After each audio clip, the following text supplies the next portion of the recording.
Ciao, sono Daniele e non sono nessuno.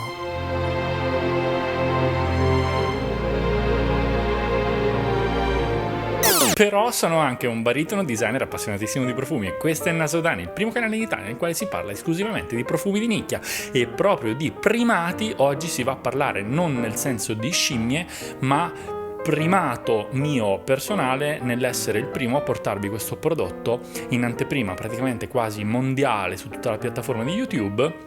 Sono tipo il secondo che fa questa recensione in tutto il mondo, perciò ecco, questo è un bel primato.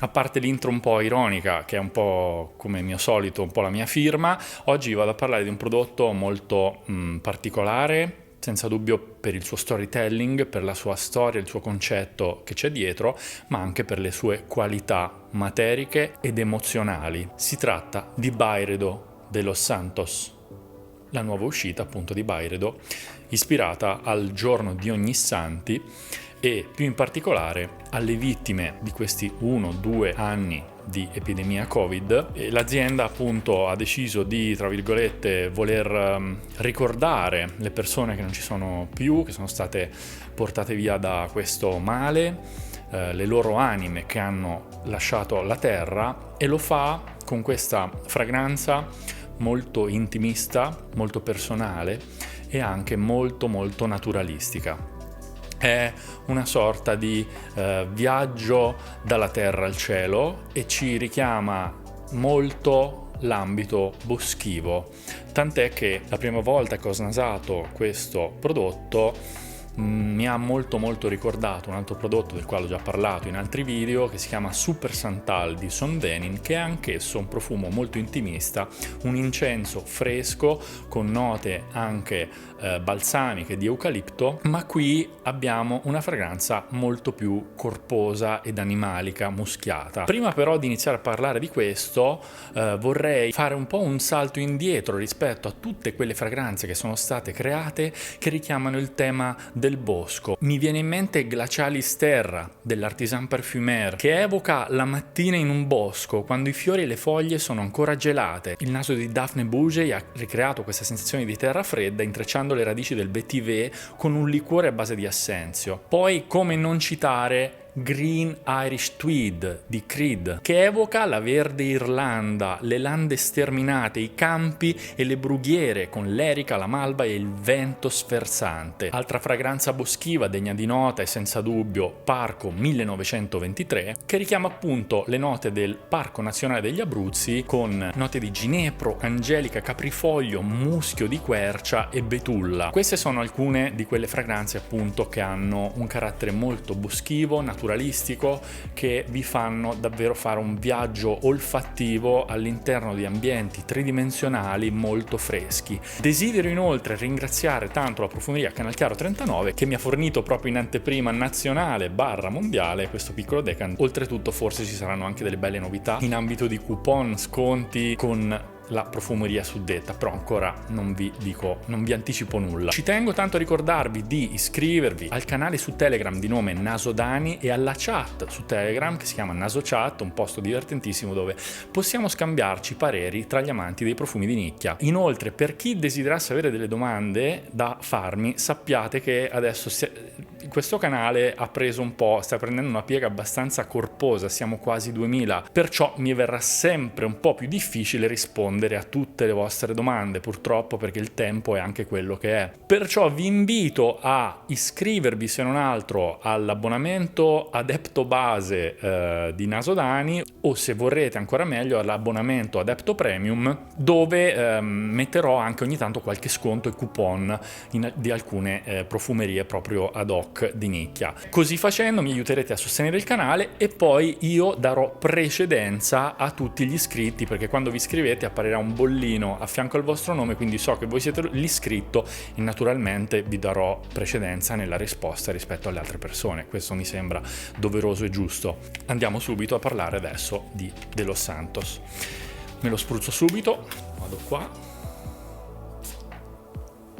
facciamo anche due, va? molto bello, molto molto elegante, fresco, già da subito come apertura mi richiama molto, veramente Super Santal, come già detto. Per questo aspetto balsamico, incensato e fresco, cioè è un incensato ma fresco e assolutamente non ecclesiastico.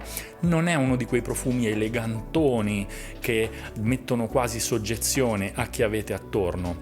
Anzi, forniscono proprio un'aura di piacevolezza, una fragranza che invita al dialogo, alla vicinanza e alla comunione di opinioni. Mi piace tantissimo questo aspetto aziendale del voler ricordare quello che è passato, del voler celebrare la vita anche attraverso il buio. Mi ricorda un po' quello che in latino veniva chiamato memento mori. Il tema della morte nella nostra società, malgrado i telegiornali che ne parlano 24 ore su 24, è in realtà un tabù, si ha paura di parlarne, e invece in realtà è proprio accogliendo questo aspetto della vita che si riesce a vivere appieno ogni singolo secondo, perché avendo un limite, sapendo che tanto prima o poi le cose dovranno finire, uno si sbriga anche a realizzare i propri sogni e a realizzare i desideri propri e delle persone che si hanno attorno. Contemplare questo aspetto oscuro della vita ci aiuta anche a contemplare l'aspetto più luminoso della vita, perché le due cose in realtà sono estremamente collegate. Nella piramide olfattiva in testa c'è salvia e mirabella. Mirabella è una specie di susina, una nota di susina però un po' più aspra, amara, brusca.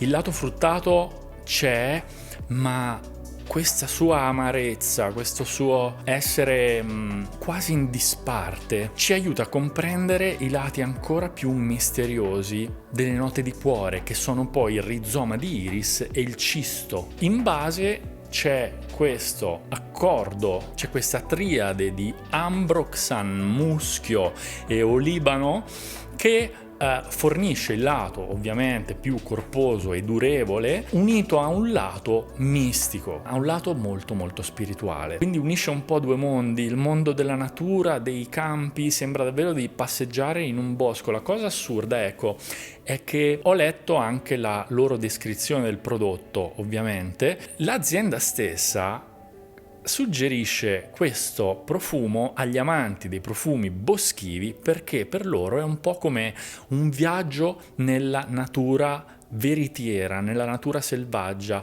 Lo descrivono proprio come un viaggio in un sentiero. Il richiamo naturalistico è palese, la cosa assurda è che nelle note citate non c'è neanche una nota che ci rimanda comunque a, non lo so, l'abete, il pino, il cedro, niente, non c'è nulla di tutto questo, quindi è interessante questo aspetto secondo il quale in realtà, guardando le note di un profumo, non sempre l'output definitivo rispecchia le note utilizzate. Quindi è sostanzialmente un aromatico ambrato, è un eau de parfum 50 ml che ci tenevo proprio a parlarne, perché di profumi boschivi ne ho parlato ancora pochissimo nel mio canale. Anzi, se siete interessati proprio a un video dove vi parlo solo esclusivamente di profumi che sanno di bosco, di viaggi in terre verdi e lontane, di avventure fantasy olfattive che vi portano in sentieri medievali o di chissà che epoca immaginifica, mi raccomando, fatemelo sapere qua sotto con un commento e vedrò in futuro di accontentarvi. Per questa recensione è tutto, spero che il video vi sia piaciuto, mi raccomando mettete like così capisco che devo fare altri video di questo genere, mi raccomando state incollati al canale perché arriveranno presto delle profumosissime novità e con Nasodani non sbaglio mai. Ciao!